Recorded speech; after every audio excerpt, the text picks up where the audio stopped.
Bienvenidos nuevamente a Hablemos de. Hoy tenemos una invitada muy especial con quien ya hemos tenido varias pláticas anteriores. Hemos estado en algunos eventos, tanto como clientes como con temas relacionados a D&I y crecimiento. Es Sandra Monroy, directora legal de Uber en México.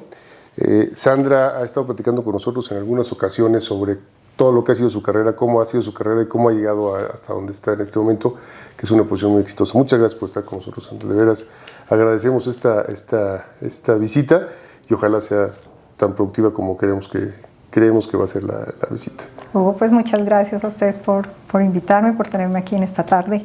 Realmente muy agradecida con esta invitación y con este espacio. Pues si te parece, nos arrancamos, Ana. Démosle. Platicamos de cómo llevar la entrevista y la verdad es que la historia de Sandra es una historia muy interesante. Ella es colombiana, ella no es mexicana, ella estudió su carrera como abogada en Colombia y después tuviste una maestría en Northwestern, si no me equivoco. Correcto. Pero ¿cómo era Colombia en aquella época cuando tú empezaste a estudiar, no la carrera, sino un poquito antes? ¿Cómo fue el tema del crecimiento, desarrollo, un poquito de tu vida y cuáles fueron los retos, sobre todo retos como mujer que te enfrentaste hasta llegar a la universidad y en Northwestern? Nos contarás que eso lo estuvimos platicando el otro día. Bueno, pues como tú dices, pues sí, soy colombiana, una colombiana muy feliz de vivir aquí en México, un país muy hermoso. O sea, en los 2 años ya casi que llevo acá, pues igual en otras compañías había tenido la oportunidad también de manejar los temas legales para México. No era un país totalmente desconocido, pero pues una cosa es ser como el director legal en la distancia y otro ya estar viviendo aquí. Estoy muy contenta con eso y pues muy agradecida además de trabajar con una compañía como Uber. Creo que nunca me lo hubiera imaginado, o sea, cuando era niña nunca me hubiera imaginado tener esta posición y trabajar en Uber. Primero porque pues nadie se imaginaba que Uber iba a existir. Exacto. ¿Cierto? Una compañía empezar como de ese tipo y que brindara esas soluciones. Pero pues también porque yo crecí en una familia colombiana de clase media. Colombia en esa época pues eran los 80s, veníamos atravesando un problema muy complicado que es muy conocido y por el que no nos gusta ser conocidos, claro, que es el narcotráfico, toda la época de Pablo Escobar, la inseguridad, los secuestros, etc. Y pues eso impactó mucho a las familias, mucho a la sociedad, mucho al país en su momento. Y de alguna manera, pues en mi experiencia propia fue muy difícil acceder a muchas cosas. Entonces, los temas de educación o pensar estudiar en una universidad de primer nivel pues era algo como muy lejano, porque de hecho pues mi educación como secundaria o lo que aquí le llaman la preparatoria, pues fue en un colegio público. Entonces, pues cuando uno está en un colegio público sí que menos le dicen pues como que, o sea, no debe ni siquiera pensar en esas universidades privadas porque son muy costosas. Pero creo que una de las cosas que las personas que nos estén escuchando en este momento y que tal vez estén buscando algunas respuestas o tengan hijos como en ese momento y en el que puedan tener alguna dificultad, una de las cosas que ayudan muchísimo son las becas. Y pasa algo curioso con las becas y por eso yo siempre hablo de ese tema cada vez que puedo, porque es como que ahí están, ¿verdad? Es como el aire, todo el mundo sabe que existe, pero no lo aprovechan. Hay muchos estudios que demuestran que más del 60% de las becas, 70% de las becas a nivel mundial se pierden. Y se pierden o porque la gente no sabe que existen, no sabe a dónde ir a buscarlas, o porque como que antes de intentar pedirlas, pues pierden el impulso y no lo hacen. Claro. Pero bueno, para hacer la historia corta, pues en su momento tuve el apoyo de uno de mis hermanos que me ayudó como con el primer semestre, el segundo semestre en la Universidad de los Andes, que pues es como la universidad de primer nivel en Colombia para estudiar muchas carreras, muy reconocida, pero pues por lo mismo muy costosa. Claro. Pero bueno, ahí con mucho esfuerzo busqué varias becas y me pude graduar. Y pues luego es como la misma historia, o sea, una vez graduado de la Universidad de los Andes, pues hay ciertas universidades, y eso lo sabemos porque hay rankings, y los rankings también sirven para algo, y es como para categorizar estas instituciones educativas que a la hora de la verdad pues te abren muchas puertas. Por ejemplo, en el caso ya de las universidades en Estados Unidos, como la que yo tuve el honor de estudiar, que es Northwestern University en Chicago, son universidades que hay estudios también que demuestran que apenas tú te gradúas de ahí, o sea, tienes un porcentaje muy alto de probabilidad de tener acceso a mejores puestos, a mejores oportunidades de carrera. Y eso ha pasado conmigo. O sea, el hecho de haber estudiado en la Universidad de los Andes me abrió muchas oportunidades para estudiar y para poder trabajar en muchas compañías renombradas, en posiciones muy altas desde que estuve muy joven. Y el tema de la Universidad de Chicago, pues fue lo mismo. O sea, yo accedí ahí por una beca, y es una beca curiosa porque es una beca que ellos tienen, creada para mujeres que hayan tenido experiencia directiva previamente en sus carreras, que hayan sido destacadas a ese momento y que sean mujeres de países en vías de desarrollo. Correcto. Entonces, pues yo era colombiana, entonces como que era una beca hecha a la medida, pero fue difícil. O sea, yo recuerdo que la primera vez en el primer comité me llamaron y me dijeron pues como que no, que tal vez en una próxima oportunidad. Pero bueno, yo hice una carta de reconsideración y pues les dije por qué quería tanto estudiar en esta universidad, etcétera, y el comité reconsideró y ahí me otorgaron esa beca. Entonces así es que voy a Northwestern. Y, o sea, luchando y buscando y siempre para adelante, no hay otra forma. Oye, a mí me dices Chicago y cuando yo pienso en la población latina de Chicago, pienso en mexicanos. Bueno, casi en todos Estados Unidos pienso en mexicanos. Pero sobre todo en Chicago, en Nueva York y en Los Ángeles. Creo que son las 3 ciudades con más mexicanos. ¿Cómo te fue en la universidad siendo mujer, siendo colombiana, estando en Chicago, que también no es fácil ni por clima ni por muchas otras cosas? ¿Cómo te fue ahí? ¿No te costó trabajo? ¿No tuviste ningunos temas ahí que te pusieran el pie para que no crecer?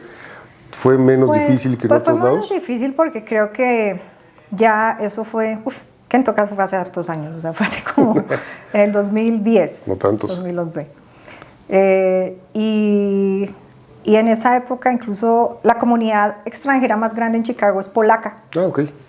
O sea, es de Polonia, no tanto latina. Y pues como que en el ambiente de la universidad y más en un programa de maestría se encuentran personas de muchos países.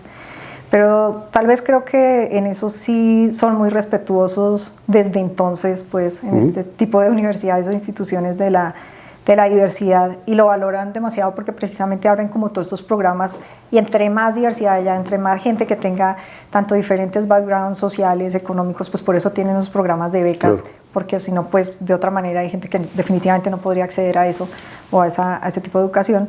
Entonces son como muy conscientes de eso y se nutren de eso, y los programas se nutren, y uno mismo como estudiante se nutre mucho de eso. Pero bueno, pasan cosas, claro, pasan cosas por ser colombiano, como pasan cuando uno está en un paseo desafortunadamente, y entonces la gente trata de hacer chistes acerca de la cocaína y todo esto. Y sí tuve un episodio, recuerdo mucho, con un colega de la universidad, con un compañero, que una de las prácticas que nos hacían era ir a la corte del Seventh Circuit Court a ver un litigio en vivo. Entonces, pues eran tres juicios. Recuerdo mucho que era uno de unos abogados así, pues todos como Suits, o sea, esa serie de Netflix. Si no la han visto, veanla, es buenísima. Súper fresas. Sí. Esos eran los que iban allá a un tema de un incumplimiento de un contrato de fusión. Entonces, bueno, ahí decían sus argumentos, que luego el otro no recuerdo, y el otro era una persona mexicana que la habían detenido en la frontera por llevar un carro lleno de marihuana, o un vehículo, algún tipo de vehículo lleno de marihuana. Y uno de mis compañeros hace el comentario: no, en este juicio sí, aquí la que más debe saber es Sandra. Entonces digo: ¿y por qué? Por la marihuana, la droga, Colombia. Pero la verdad, aún siendo 2010, aún estando en la universidad, pues como que los demás no hicieron eco de esto, no es un chiste. Claro, claro. Esto no... Eso es una mala pasada, aparte. Exacto, porque además uno ahí y pues le salen con ese comentario. Pero eso me lleva a un comentario a su vez, y es que a veces dicen: no, es que ahora a la gente no se le puede decir nada, o las mujeres no se les puede decir nada porque son muy delicadas y todo está mal y hay que cuidarse.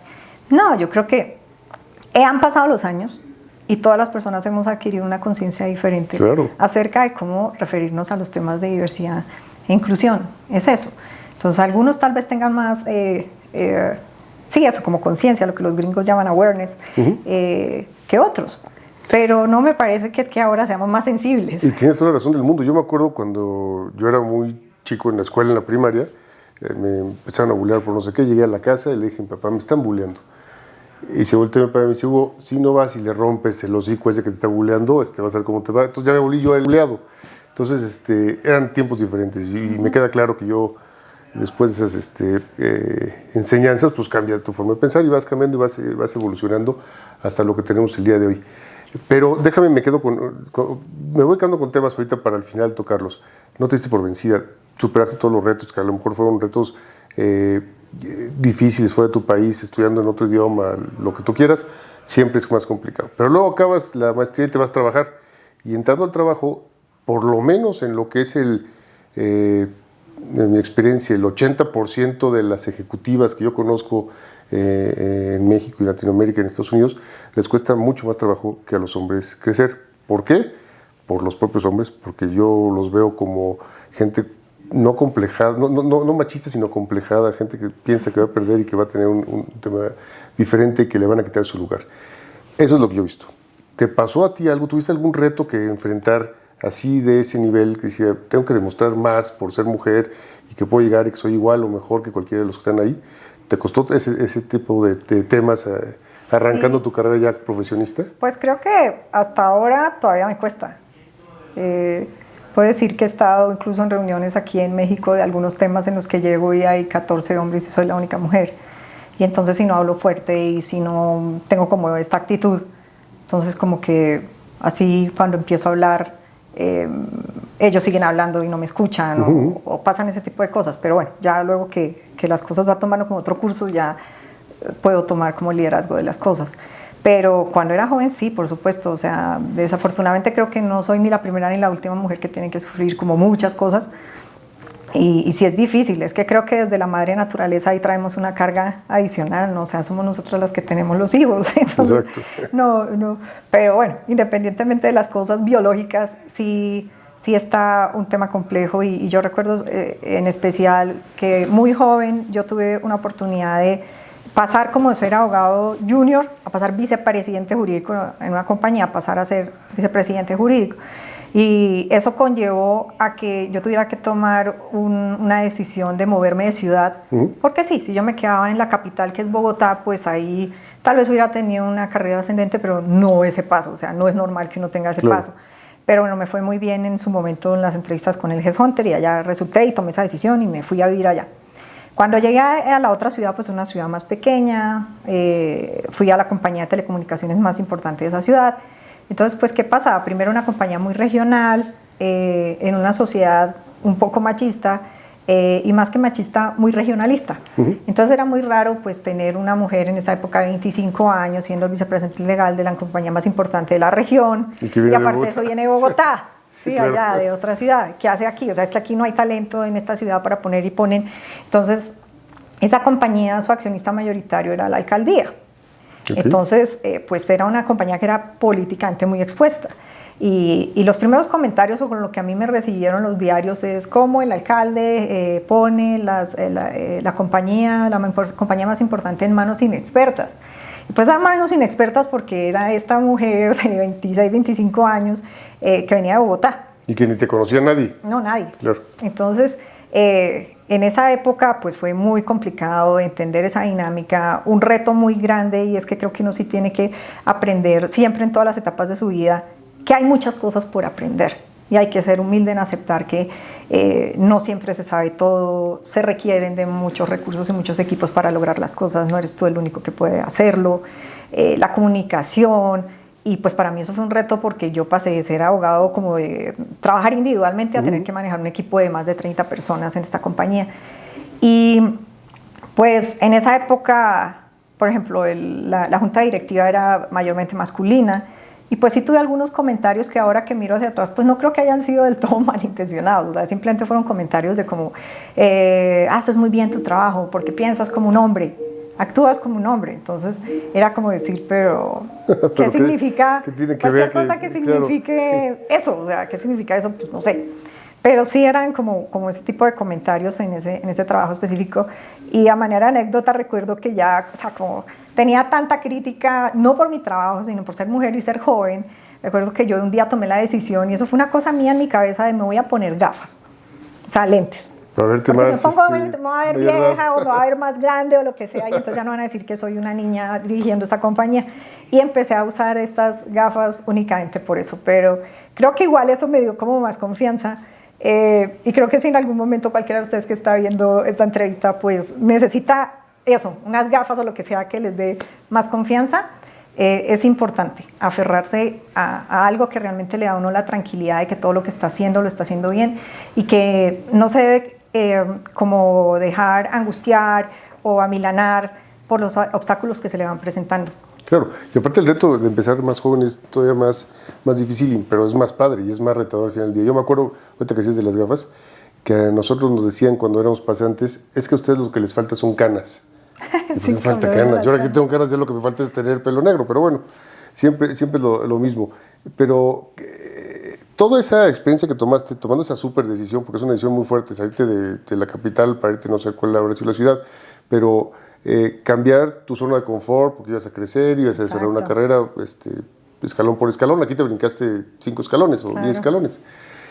Todo eso te generó una seguridad extra a ti, además de las gafas o de los lentes, personal que te hizo crecer. Entonces, ahorita decías, esa humildad, necesitamos ser humildes todos para aceptar que no podemos ser todo al mismo tiempo y que no siempre somos los mejores o que necesitamos ayuda en algunas cosas.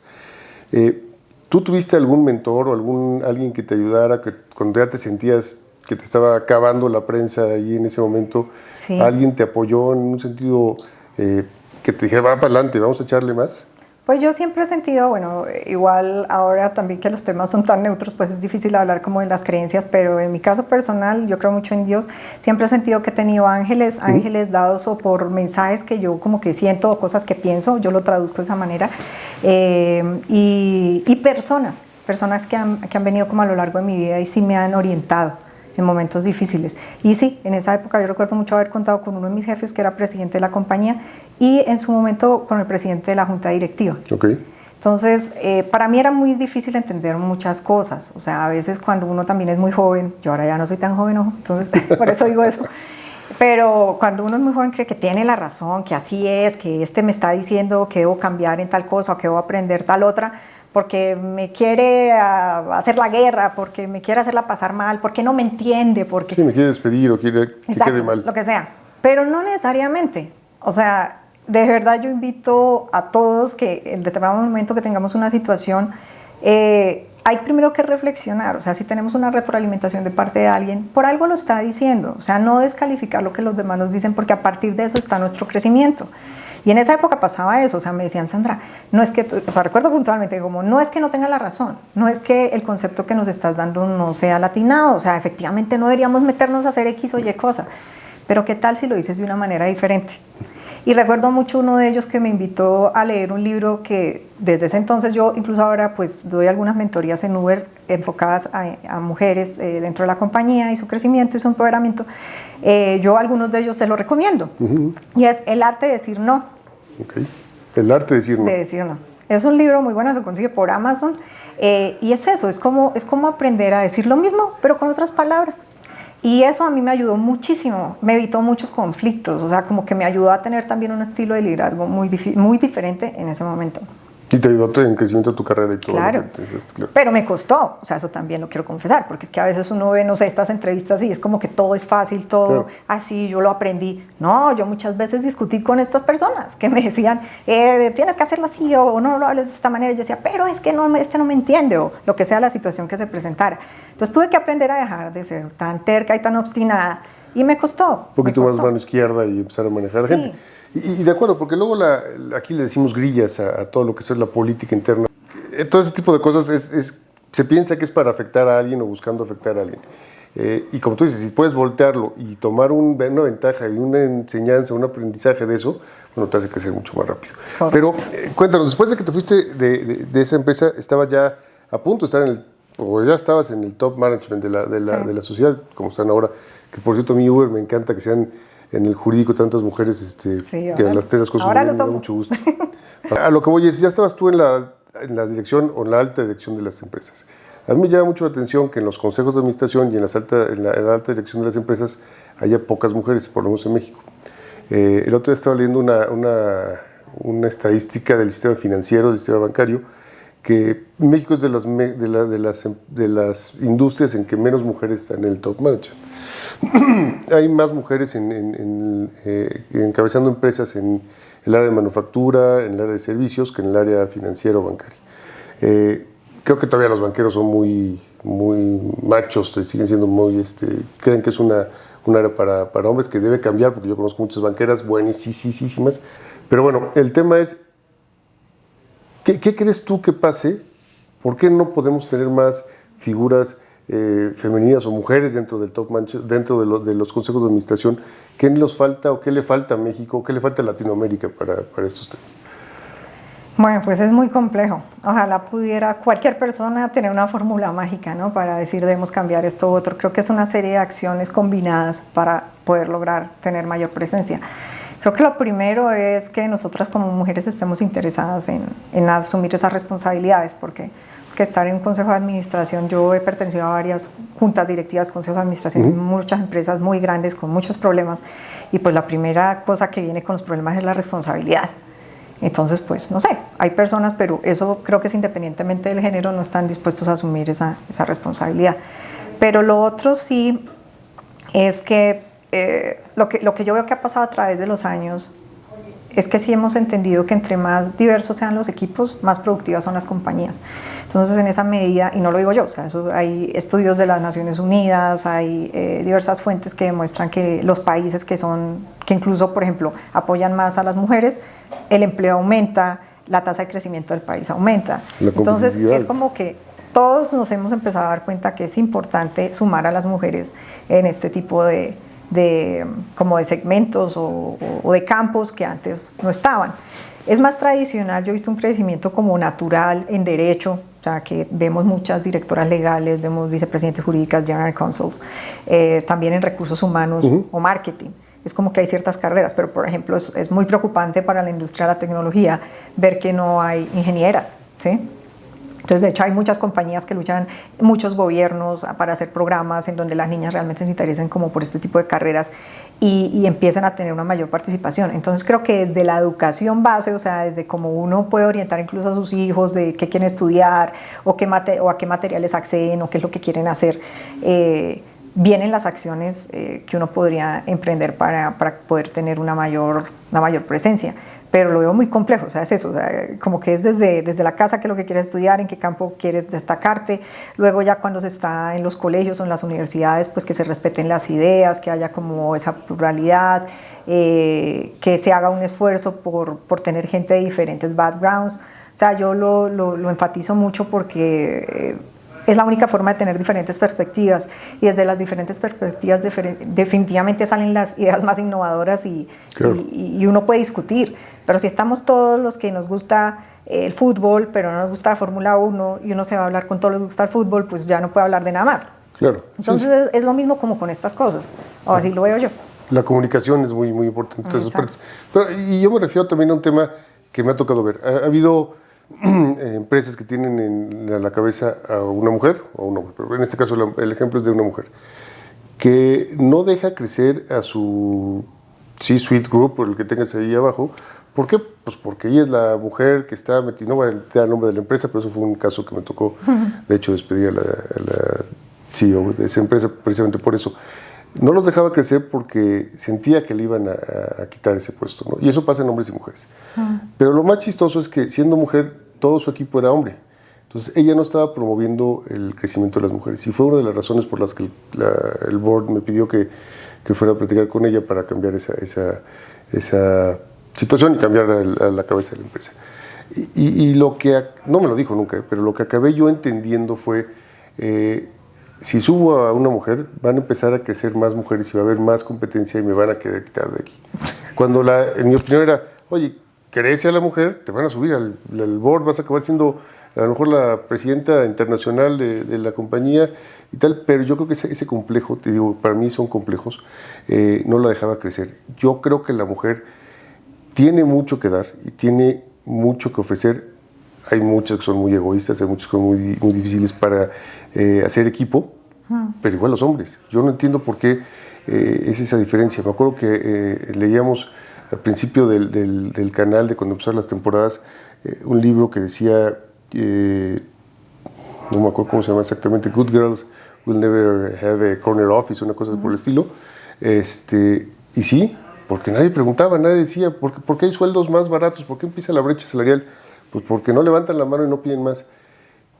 Creo que no es tu caso, y creo que no es el caso de ninguna de las que trabajan en Uber, pero esa no levantar la mano y no hacerse presentes, creo que realmente afecta a la mujer, y es parte de lo que hay que cambiar, es parte de lo que necesitamos modificar como sociedad para decir, oye, pues el que grita más fuerte no es el que se tiene que llevar más lana en la empresa, en el que va a tener la mejor oficina, el que se la merezca, un tema de meritocracia, sea hombre o sea mujer, que sea una persona que esté ahí, es la que se lo tiene que llevar.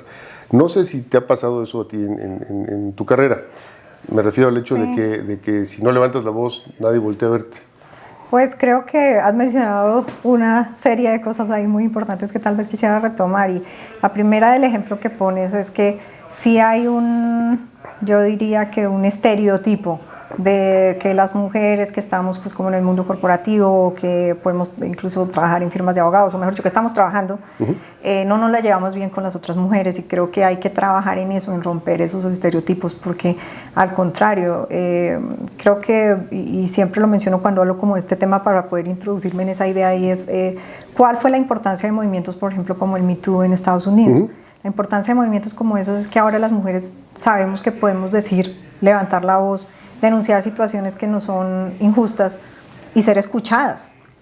Entonces eso es parte como de lo que este tipo de situaciones nos traen y nos aportan en este camino de la diversidad y la inclusión, pero también está el que como mujeres lo que tenemos que hacer es ayudar a otras mujeres, porque ese movimiento precisamente mostró una frase que a mí me encanta, que es que juntas somos más fuertes, ¿sí?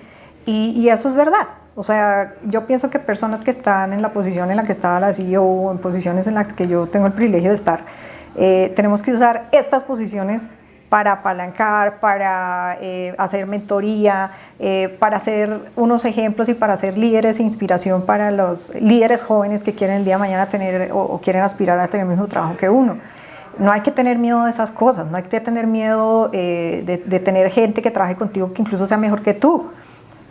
¿Por qué? Porque cuando uno se rodea de gente que incluso es mejor que uno, pues los resultados van a ser mucho mejor, porque vuelvo a decir, o sea, cuando uno está sobre todo en una compañía o tiene un proyecto a cargo o está trabajando donde sea que trabaje, no puede hacerlo solo. Entonces, a menos que hagas allá en tu casa una escultura, y eso ni siquiera, o sea, tienes un equipo de gente que te inspira, cosas, o sea, realmente yo no veo al hombre, y el hombre por sí mismo es un ser social, o sea, necesita a los demás. Entonces, ¿por qué tenemos que estar alimentando esos estereotipos dañinos? O sea, yo a veces hablo con algunas personas y me dicen, es que no, es que tú ves que, por ejemplo, si están dos hombres en el trabajo, tuvieron un problema, que no sé qué, se dicen alguna grosería, se tocan la espalda, luego van y toman un whisky y se acabó. Mientras si algo pasó entre dos mujeres, eso dura en toda la vida. Mejor dicho, se encuentran a los 80 años por allá en alguna parte, todavía se odian. Entonces, eso hay que acabarlo, eso hay que de alguna manera abolirlo, y yo sí creo que tenemos que trabajar con ese esquema. Seamos, o sea, juntas, somos más, juntas podemos trabajar mejor, y eso hay muchos ejemplos que demuestran eso. Entonces, pues sí, creo que esa es una de las cosas que podemos trabajar como mujeres, como sociedad. Creo que es muy importante, y no solo como mujeres, sino ustedes cuentan con aliados que son, bueno, en mi caso obviamente es como aliado, pero también cuentan con empresas que están buscando hacer que las propias empresas sean mejores. A mí me queda un tema que siempre lo toco cuando hablo del ESG. El ESG es una cadena perfecta, y así debe ser el tema de hombres y mujeres, de desarrollo de la persona dentro de la empresa. Las empresas que van a prestarse, empresas grandes, tienen que cumplir con los estándares de ESG, si no van a perder todo el tipo de contratos, ¿no? Entonces, si la grandota jala la chiquita, va a ser una cadena perfecta que se va a cumplir con todos esos estándares en toda la cadena de producción. Ese es el ESG. Yo creo que si los aliados y las personas que están buscando la misma finalidad nos unimos y empezamos a jalar a todos desde arriba hasta abajo, eso va a generar una cadena, que esa cadena va a ser una cadena virtuosa, que en la siguiente generación vamos a lograr tener ya todo un poquito más armado, más definido y tal. Yo veo las generaciones de mis hijos, por ejemplo, Hugo tiene 21 y Pamela tiene 15. Son otra cosa totalmente diferente. O sea, yo no entiendo, no veo en mi cabeza cómo Hugo va a pasar en algún momento lo que yo viví para poder contratar la primera abogada, que es Mari Carmen, mi socia actualmente, que fue romper con muchos estereotipos para traer a una abogada a laboral, que normalmente en esa época laboral era para hombres, porque los hombres se peleaban con los sindicatos, nada más que nadie sabía que las líderes sindicales eran más aguerridas que los líderes. En fin, yo hoy no veo eso con mis hijos, o en esa generación. Y yo espero que en la generación de mis nietos ya eso haya prácticamente desaparecido y podemos tener una cancha pareja, que no haya temas de que gana más por ser hombre o gana menos por ser mujer, que esas brechas salariales, que esas brechas de género, etcétera, desaparezcan, porque tienen que desaparecer y creo que van desapareciendo, y nos convirtamos en un mundo que la meritocracia sea la que realmente genera valor a las empresas. Creo que eso es a donde debemos llegar. Sí. No sé si soy muy naif o soy muy romántico en esos temas, pero espero que lo logremos, porque si no trabajamos desde nuestra trinchera... Pero lo que mencionas es muy cierto, porque por lo pronto, o sea, hace poco me enviaron pues como una serie de preguntas la Latin American Corporate Association, que estaba haciendo una investigación de como su última encuesta en estos temas de diversidad e inclusión en las firmas de abogados. Pero entonces el enfoque de ellos era preguntarle a, pues creo que, o sea, prácticamente casi todos los general consuls de Latinoamérica, primero si sus compañías tenían políticas de diversidad e inclusión, ante lo que pues hubo un incremento importante en porcentaje, no tanto como que todos tienen ahora este tipo de políticas, pero en esa encuesta mencionaban que en el año 2018 el 13% de las compañías encuestadas tenían políticas de diversidad e inclusión, y hoy en 2022, que pues solo son 4 años, el 26%. Entonces ahí sí ha habido ahora más una conciencia. Y de lo que mencionabas de, claro, si dentro de las cadenas como de proveedores o eso que tiene uno, pues comparten los mismos valores de la compañía, creo que cada vez toma más importancia. Nosotros hace poco hicimos de hecho una encuesta liderada por mi jefa, por la General Counsel Carolina Machado de Uber, y lo que buscábamos con esa encuesta era ver en el caso específico de las firmas de abogados cómo estaban todos ustedes, cuáles eran sus estándares, ver en qué punto iban a ese respecto, y también cómo trabajar conjuntamente para ver de qué manera podíamos fomentar tener equipos más diversos en las firmas de abogados. Y la verdad hemos tenido en año y medio respuestas muy positivas frente a eso. Hay firmas en las que no había ninguna socia mujer y ahora hay 3, 4, bueno, eso ya es un avance, y más pues en México. Claro. Pero creo que de esa manera sí, o sea, si desde el interior de las compañías nosotros mismos, vuelvo y digo, como que aprovechamos nuestra posición para apalancar este tipo de cambios, esos cambios o esas acciones que hacemos nosotros realmente tienen impacto. En esta encuesta también mencionaban que al 70% de los encuestados les interesaba de alguna manera y creían que era muy importante el hecho de que las firmas de abogados también estuvieran o sea, como haciendo algún esfuerzo en esta materia. Eso es una cifra bien importante, claro. Eso muestra un cambio de mentalidad.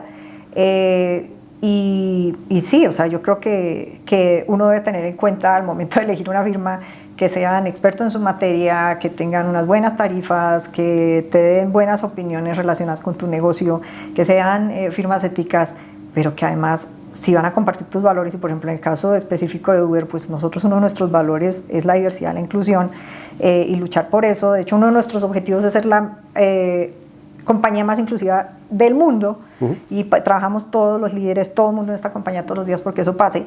Pues no es consecuente tener socios o aliados que no les importe esto, claro, en ninguna medida. Claro. Entonces, eso que mencionaba sí creo que es muy importante, porque yo lo veo ahora en el mercado legal, o sea, que quien tenga la potestad de elegir una firma tiene la potestad de influir, o por lo menos hacer pensar al que está del otro lado en que, sí, hay que darle importancia, claro, a este tema. Oye, no sé si lo hagan ustedes, pero me tocó ya varias veces que para evitar ese pink washing que le llaman, te dicen, a ver, en el pitch te dicen quiénes son las abogadas, socias, pasantes, lo que sea, que van a trabajar en tu equipo, o quién va a ser tu equipo, tal, ok, te dan el asunto. Déjame hablar de un solo asunto. Si en esa facturación de ese asunto no aparece X número de horas, un porcentaje de horas que trabajaron las personas, mujeres dentro de ese pitch, o gente de la comunidad LGTB, etcétera, identificados dentro del bill que les mandas, para si trabajaron cierto número de horas, tal número de horas, y no cumplen los mínimos, el engagement que tienes con ellos no camina y no te van a pasar un solo asunto. Me parece una cosa muy buena, porque se estaba haciendo un pink washing muy fuerte en todo el mundo, ¿no? Sí, tengo a 10, Y las 10 eran de corporativo, de laboral, de ambiental, de marcas, y eran las mismas, ¿no? Todos sabían de todo. Pues no es cierto, era nada más estar dándole la vuelta a la cara. Creo que eso es muy bueno y ojalá también lo esté haciendo Uber, eso nos pasó ya varias veces y creo que es una buena fórmula por parte de los clientes para hacer esa cadena que te referías y que creo que vale mucho la pena. Sí, ahí me acuerdas de una frase que hay una activista en Estados Unidos que la menciona y es que la diversidad es que te inviten a la fiesta y la inclusión es que te inviten a bailar en ella. Exacto. Entonces, es eso, de lo que hablabas inicialmente es como de la parte de que sí puedes ir a la fiesta, pero quédate quieto, no tomes nada, cállate, hasta allá en una esquina. En la esquinita, sí, puro lip service. Sí, claro. Y pues eso no puede ser, o sea, pero si tú lo piensas en términos, por ejemplo, de las cuotas, entonces eso siempre ha sido un dilema y ha habido mucha conversación en torno a eso, entonces hay que poner la mitad de mujeres porque la ley lo estableció y hay que meter a la brava como sea tantas mujeres aquí porque si no se están cumpliendo. Yo digo que en la medida en que todas esas sean herramientas que nos permitan cerrar esa brecha, son válidas. Pero al final, lo que tú decías, sí tiene que ser que nosotras sintamos que llegamos a cierto lugar o que tenemos ciertos reconocimientos por lo que nosotros hacemos. Claro. Pero es una realidad que eso ayuda.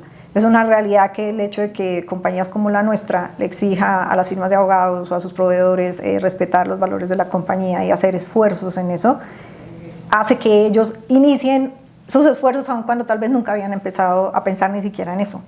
Porque por más de que les dices, mira, hay todos estos estudios que hacen que las compañías sean más rentables, sean más profitables, no sé qué, pues no hay compromiso, claro. No hay compromiso de liderazgo. Y entonces ahí los planes se quedan en una hojita, en algo que mencionaron en una junta, pero no avanzan. Pero al menos creo que es una forma de que empiecen a pensar en eso y ya dependiendo de cómo ven que el mercado funciona, y que si hay cierta preferencia por quien respeta esas cosas, porque esas cosas son importantes, entonces ahora yo sí empiezo a hacer un cambio real. Pero sí, por lo menos que todos estuviéramos ahorita en la fiesta, estuviéramos invitados a la fiesta, yo estaría feliz. Sí, claro, ya con que estemos invitados, ya después bailamos. Oye, pero yo creo que pronto vamos a estar bailando en las fiestas, porque la verdad es que creo que esto va muy rápido. Creo que es un tema que a mí me apasiona, pero que va a dar mucho por qué hablar y vamos a seguir platicando de estos temas. Y pues muchas gracias por la invitación. No sé si quieres hacer alguna conclusión. Yo tengo 3 cosas que me quedé de lo que me contaste, pero primero te doy chance que tú me digas tu conclusión. ¿Qué opinarías, qué les dejarías a los que nos están viendo sobre el tema que hemos platicado hoy y que se lleven a sus casas? Bueno, pues creo que lo primero es que siempre hay posibilidades, siempre hay recursos, siempre hay formas. Hay que entender que los esfuerzos y la perseverancia definitivamente sí dan frutos en la vida y que todos los cambios conllevan al crecimiento. Entonces muchas veces uno no entiende por qué está pasando cierta situación, no tiene que tomar ciertas decisiones, pero cuando a veces tomas decisiones arriesgadas son las mejores. Es muy arriesgado para una persona de más de 40 años, como en mi caso, súper establecida en Colombia, tomar ahora una decisión, por ejemplo, de venir a México. Pero sé que esta es una gran oportunidad, nada más esta entrevista y este espacio de poder hablar con ustedes, llegar a todos ustedes. Eso no lo hubiera podido hacer si estuviera en Colombia, ¿verdad? Entonces, pues hay que aprovechar todas las oportunidades, es mi invitación. Y como compañías, pues pongámosle seriedad a un tema que realmente lo merece todo y que ha demostrado ser algo muy bueno, no solamente para el ambiente laboral, sino también para la productividad de la empresa. Y porque aparte de eso es lo correcto que hay que hacer. O sea, a la gente hay que darle las oportunidades por su inteligencia, por sus capacidades. Y hay que aprender a respetar las ideas porque de eso viene la innovación. Y de ese tipo de cosas todos podemos aprender y ser cada día mejores. Entonces se necesita que tengamos ese compromiso, sea en lo individual o en lo colectivo, pero que el compromiso siga y que se mantengan las buenas acciones.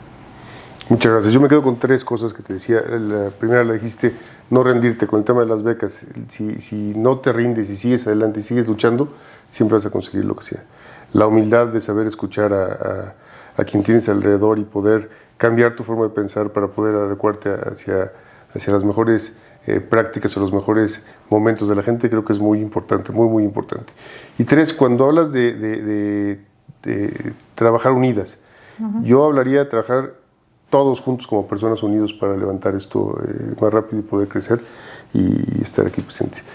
Te agradezco mucho que estés con nosotros, espero que haya sido una muy buena entrevista. México es tu casa, aquí te queremos todos, te cuidamos todos, así que cuenta con ello. gracias a Colombia que te mandó para acá. Entonces, Gracias a Uber. muchas gracias a Uber y gracias a ustedes. Vamos a seguir con el juego de palabras.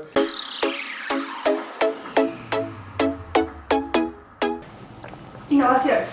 Necesidad. Futuro. Tecnología. Uso de las herramientas. Desarrollo. Humildad. Crecimiento. Actitud. Liderazgo. Empoderamiento. Camino a seguir. Global. Humanidad. Mundo. El arte de decir no. Hay que aprenderlo. Comunicación efectiva.